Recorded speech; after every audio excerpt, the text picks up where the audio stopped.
So the other half, compared to what you guys did on your homework yesterday, the first part, where you could solve them if you knew as a sum of cubes or difference of cubes, or GCF, or if you could identify some pattern, and you could solve it that way. However, what if there is no pattern? Like here, it can't be factored. It's not a sum of cubes, not a difference of cubes, not a difference of squares, no GCF. How would you get the roots on these types of problems? So on your test coming up very soon, they'll ask you to find all the roots.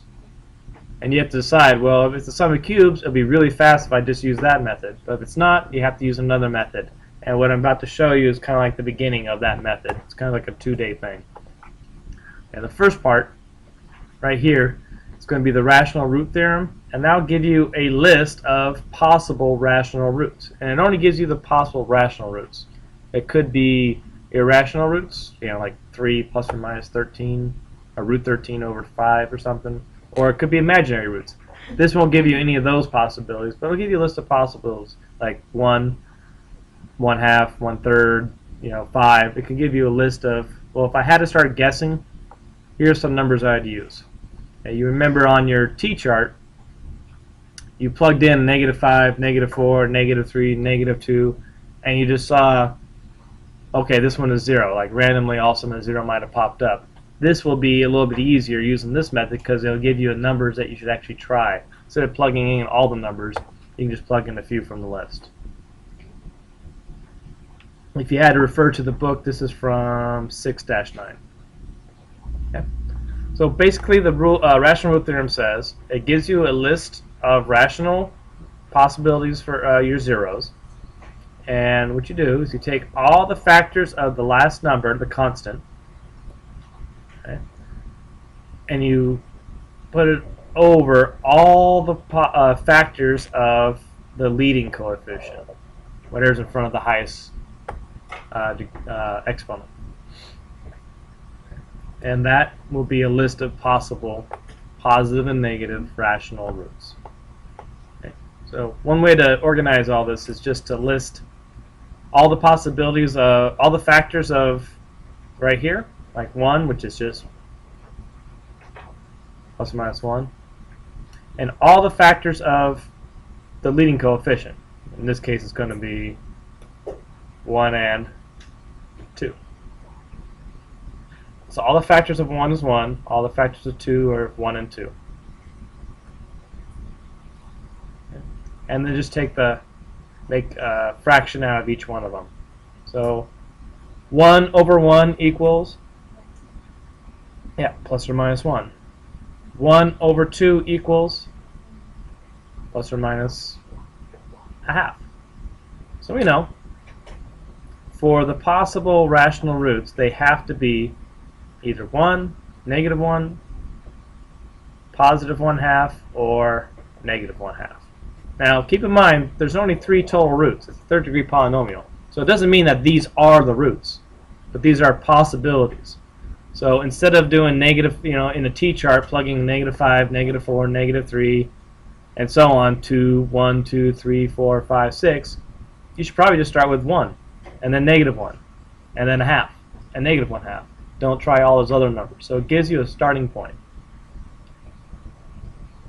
Tomorrow we'll actually start plugging these in using synthetic division to see which ones give you a remainder of 0, and then we can solve. Today we're just going to practice finding the roots. Okay, and that's the process. It's not too bad. So here, go ahead and do this along with me. What are the factors of 5? Always going to have 1 and 5. Yeah, not too bad.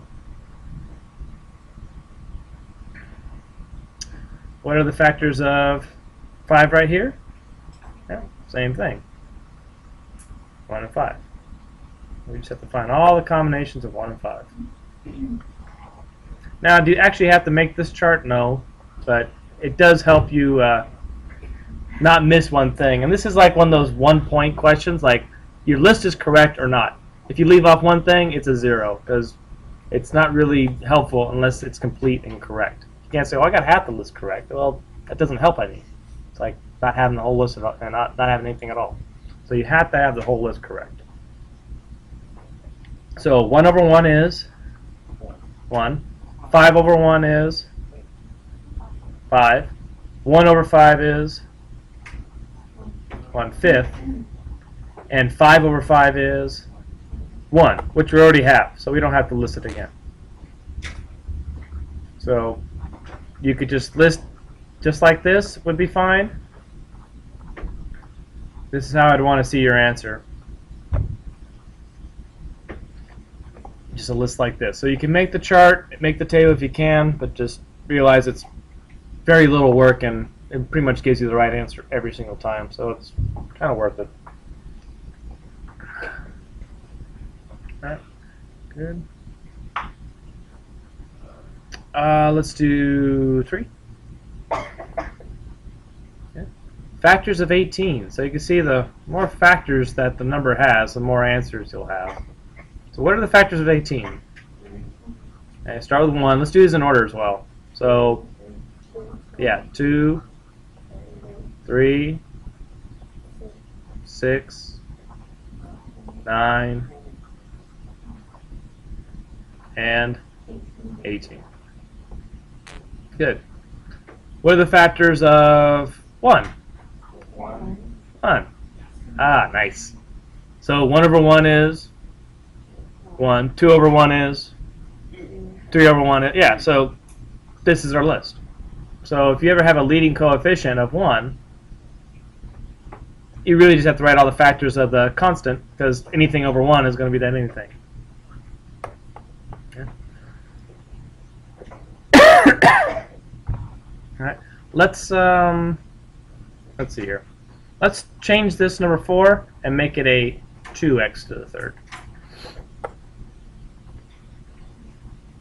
So what are all the factors of 30? 1, 2, 3, 5, 6, 10, 15, 30. And the factors of 2? 1 and 2.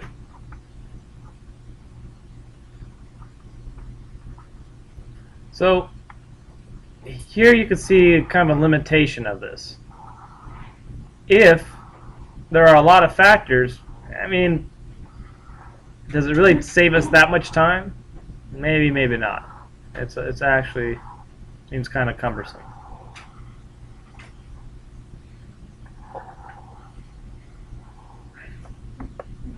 But when you do have a lot of factors, that's when I really recommend just writing out a chart and making sure you have everything there and nothing's missing. All right, so we have what?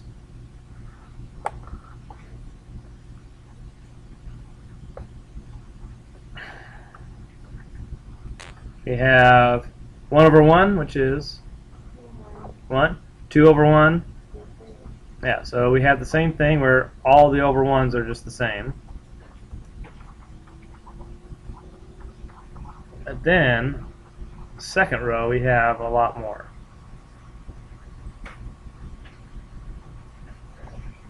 We have 1 over 2, which is a half. 2 over 2, which is 1. We already have that right here, so we don't need to list it again. 3 over 2, or 3 and 2, just 3 over 2. We have 5 over 2. Then we have 6 over 2, which is 3. Don't need to list that. It's already here. 10 over 2, which is 5. Don't need to list that. It's already here. 15 over 2. Okay, gotta list that one. 30 over 2, which is 15, so we don't need to list it. So we got a little bit of break on 4 of them. We didn't have to, because they're the same answer as something we already have. There's all your possibilities. So, yeah, nice when it's a nice small list, like up here. Like here, looking at this, I don't know what numbers to start with. You remember on the T-chart I gave you the number to start with? Well, now here you can figure out, I know where to start now. Don't have to guess. So, kind of nice. Tomorrow we'll start plugging in these numbers, doing synthetic division to see which ones give you a zero remainder, meaning they're going to be they'll be a root. All right, so part 2. Part 2.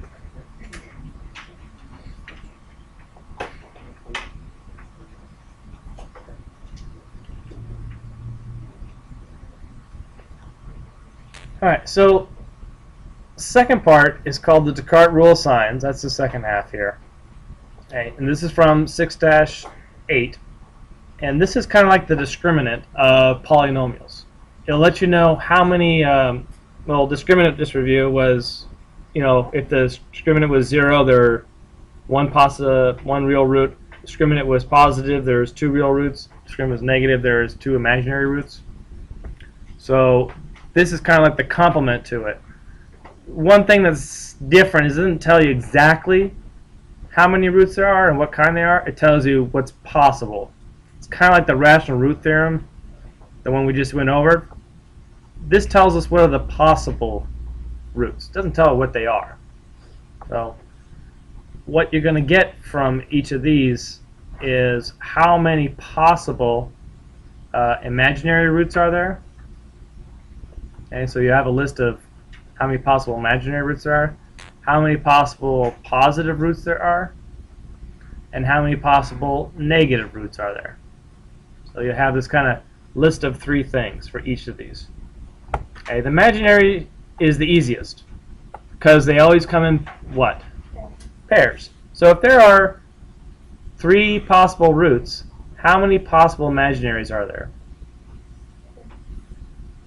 If you can only have 3 total and they come in pairs, 2, or 0, none at all.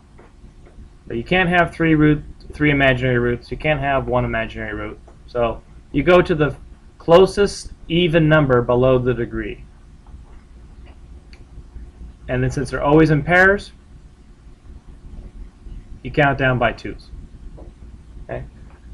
Now it's called the rule of signs because for positive and negative, we're just going to count how many times do the signs change. We're talking about the coefficients. So like, for instance, this is positive x to the third. So from here to here, it doesn't change, right? But from here to here, it goes from positive to negative. That's 1 change. And from here to here, it doesn't change. So that means this has 1 possible positive rational root. Has to have 1. Has to have 1 positive.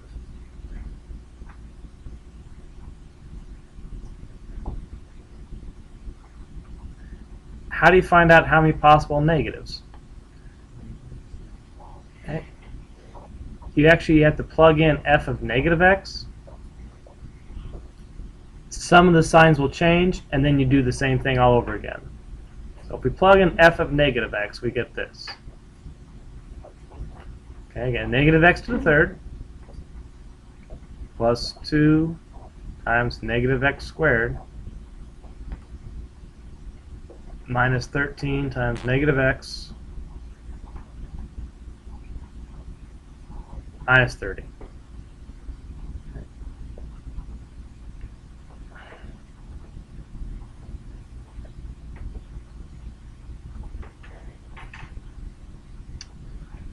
So negative x to the third equals what?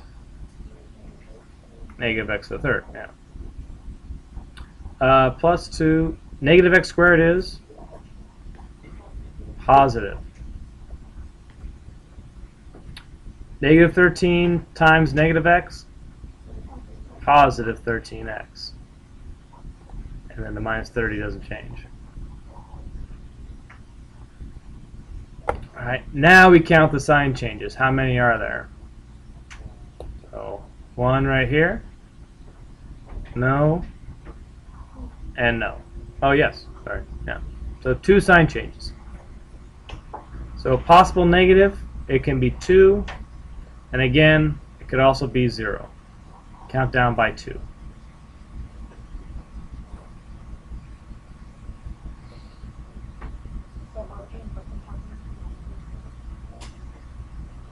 to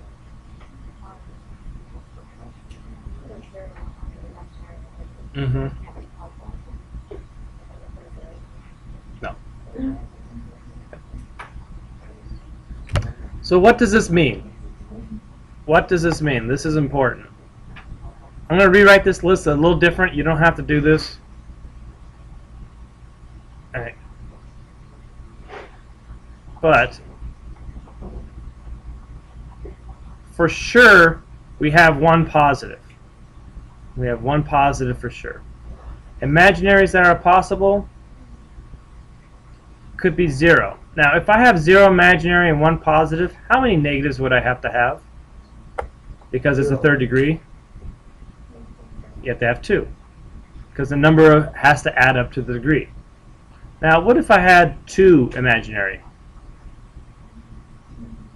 I have to have 1 positive. How many negatives would you have?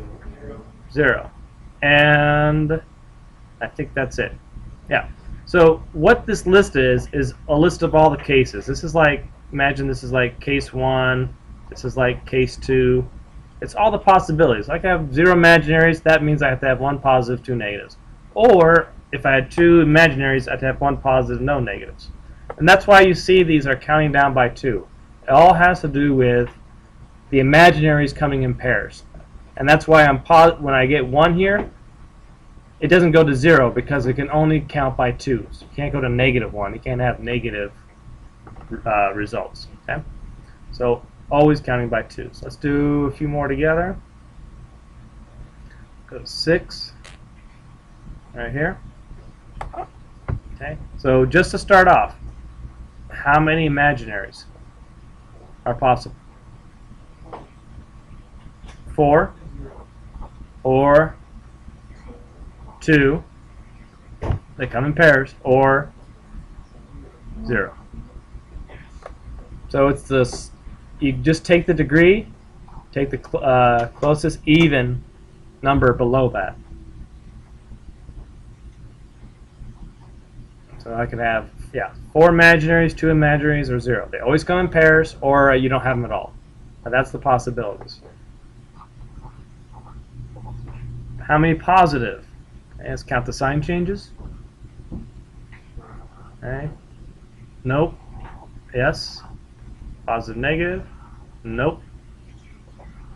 Yes. And no. So positive we have 2 or 0. Depending on how many complex we have. And now the negatives.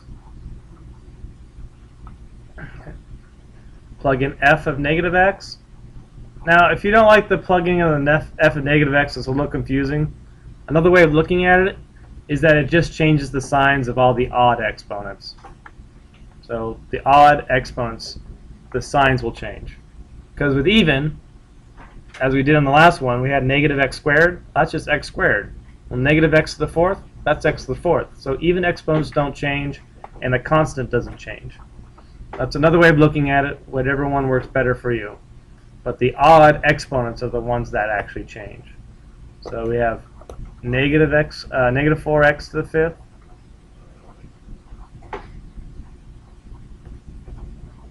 Positive 46x to the 3rd.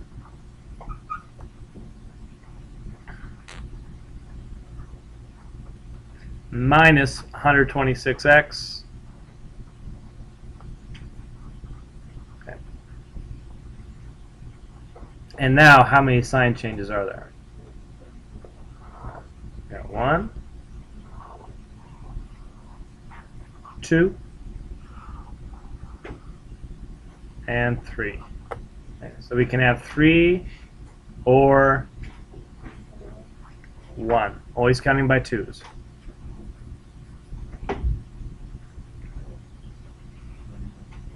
Always counting by 2s because of the imaginaries only come in 2s. Okay. And what are the cases?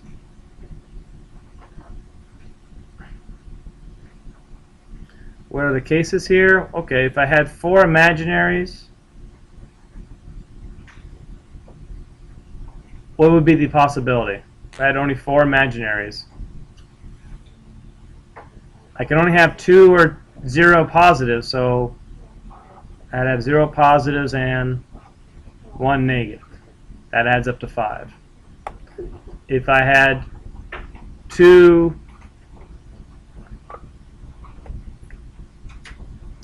imaginaries, I could have 2 positives and 1 negative. But I could also have 2 imaginaries. I could have 0 positive and 3 negative.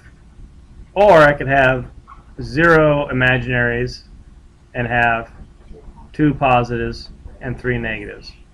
So there's really 4 different possibilities. Again, you don't have to write this part out. I just want you to understand this list better.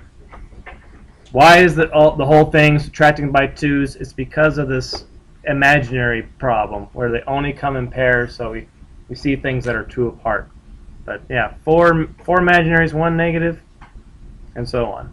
4 different possibilities. Okay. And then you'll be using a combination with this method up here. Well, you know for your rationals, your positive and negatives, you'll know where to start. This doesn't help so much because there's so many, but if your list is small, like here, oh, if I only know I have 1 negative, I'm not going to start with positive 1 or positive 5. I'll start with negative 1 or negative 5 and negative 1/5, and that would be a lot faster. You wouldn't have to do so much trial and error. So tomorrow we'll actually try all these together. Alright, so you're going to do both the top part and the bottom part for each of the problems on the back. That's your homework. Also, if you get stuck, there's a million videos online, including mine. Just type in rational root theorem or Descartes rule of signs, and you'll get all the help you need. I don't want you giving up saying it's too hard, and then you go on the internet on Facebook for an hour and say, well, let's see. Well, you can use that time to look at videos and help yourself instead of giving up. All right? So do that for each of them on the back. Your answers should look like this. On the back, your answers should look like this. You can use the table or not, okay? But answers should look like this. Just list them all out. All right, that's about it.